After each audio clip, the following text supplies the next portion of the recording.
Pemirsa, bagi Anda sebagian warga Jabodetabek yang bekerja ataupun harus bepergian menggunakan kereta api listrik, itu adalah sarana transportasi yang sering dipakai. Kereta listrik sangat dibutuhkan oleh Anda, oleh saya, oleh kita untuk beraktivitas karena lebih cepat dan lebih efisien. Belakangan ini, kereta listrik ramai dibicarakan karena munculnya pro kontra terkait penggantian kereta listrik yang akan dipensiunkan. Ada 29 rangkaian kereta yang tahun ini akan dipensiunkan atau akan afkir.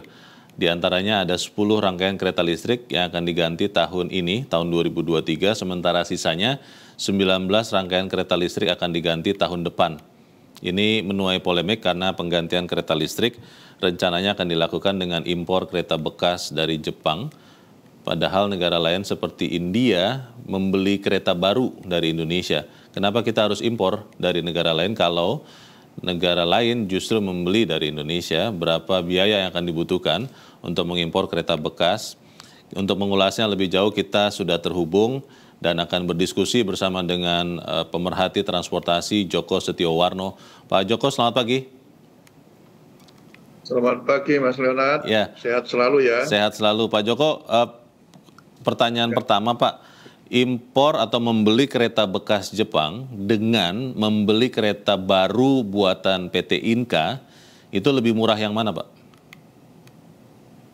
Yang jelas yang murah yang beli bekas. Karena bekas dipakai dimanapun kan kalau beli bekas itu jauh lebih murah ya. Namun mengingat kita kan harus cinta pada produksi dalam negeri yang Presiden katakan beberapa tahun yang lalu ya.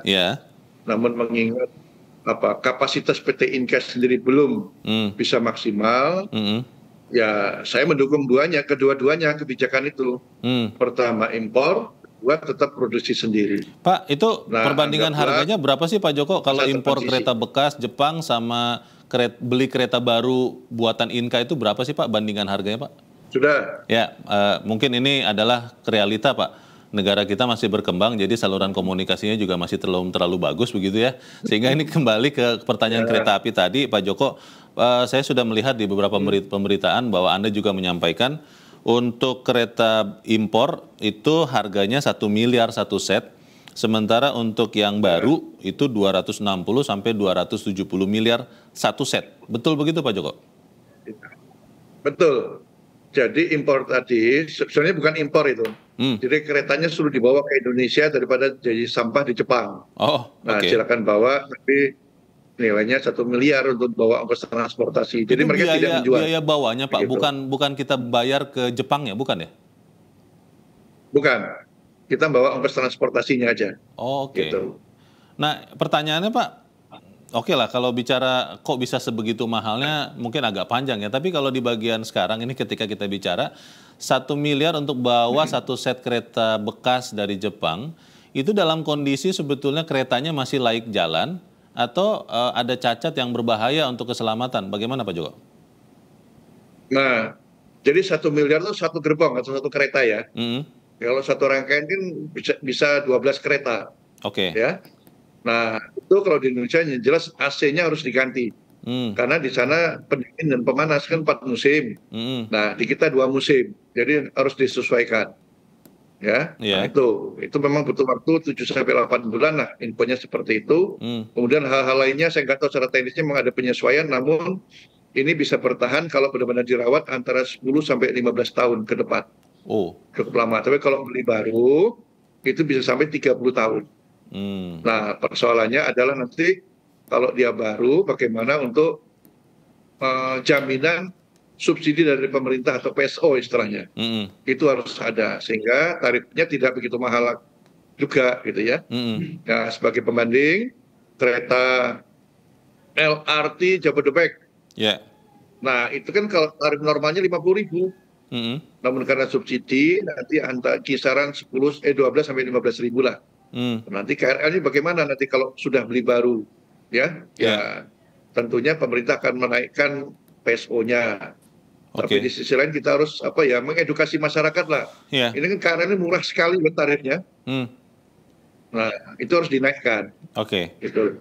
Pak Joko, ini kan si malakama jadinya ya. Ketika kita mau pragmatis begitu ya, karena ada 10-12 rangkaian kereta yang harus afkir tahun ini.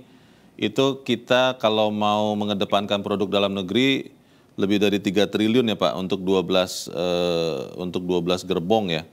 Sementara kalau kita 12 rangkaian. Iya, per kereta ya, per rangkaian. Nah ini pertanyaannya Pak, apakah memang kita akan terus harus impor kereta bekas atau mendatangkan kereta bekas? Atau sebenarnya bagaimana nih Pak, PT Kereta Api Indonesia dan PT Inka ini bagaimana ya? Kok tidak bisa, ya katakanlah 2 kali saja gitu harganya dibandingkan kereta bekas? Bagaimana Pak Joko? Saya kira enggak ya. Nanti ini kan tahun 2025 sudah menggunakan kereta yang baru, gitu ya.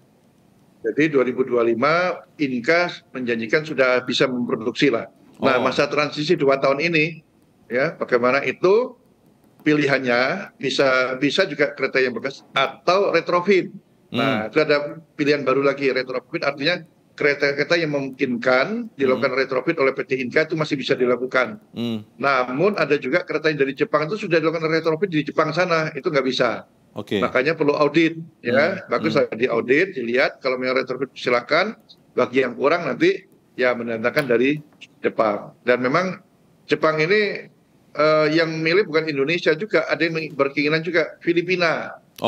Namun karena punya hubungan historis yang cukup bagus, ya mereka mengutamakan kasih Indonesia timbang kasih Filipina. Jadi kalau Indonesia nggak mau ngambil, diambil Filipina itu. Baik. Gitu. Pak Joko, kan kita tetap mengatakan bahwa hukum tertingginya keselamatan ya, keselamatan rakyat adalah hukum paling tinggi.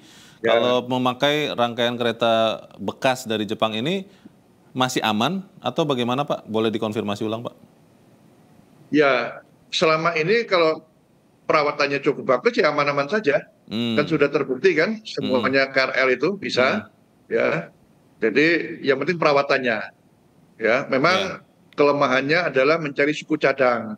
Terkadang suku cadangnya kan karena sudah bekas di sana juga pabriknya mungkin pabrikannya yang buat suku cadang sudah tutup. Nah ini harus pintar-pintar berhubungan dengan yang membuat suku cadang di Indonesia. Ya kalau dia bisa buat dalam negeri ya itu bisa dibuat. Kalau enggak kadang-kadang ya kanibal. Nah ini yang menjadi persoalan juga gitu ya. Nah ini sudah lalu lah, artinya kita ke depan, oke lah 2 tahun ini kita entah retrofit atau impor. Sebenarnya kalau dibiarkan saja pilihannya adalah kalau tidak digunakan, dihentikan nanti ada yang terlantar. Tapi kalau opsinya tetap dioperasikan, ini nanti pada keselamatan entah nanti anjlok atau dia asnya patah dan sebagainya. Nah ini kita harus bijak lah menyikapi ini. Tapi insya Allah 2025 sudah ada rangkaian kereta yang baru. Toh itu sudah ada MOU baru lagi kemarin di Banyuwangi. Karena punya pabrik Inka yang terbaru di Banyuwangi. Pak, ada yang mengatakan atau menduga Pak Joko, Inka ini tidak bisa menyelesaikan kereta api baru untuk PT KAI karena memprioritaskan pesanan dari negara lain. Itu benar apa asal dugaan saja itu Pak Joko?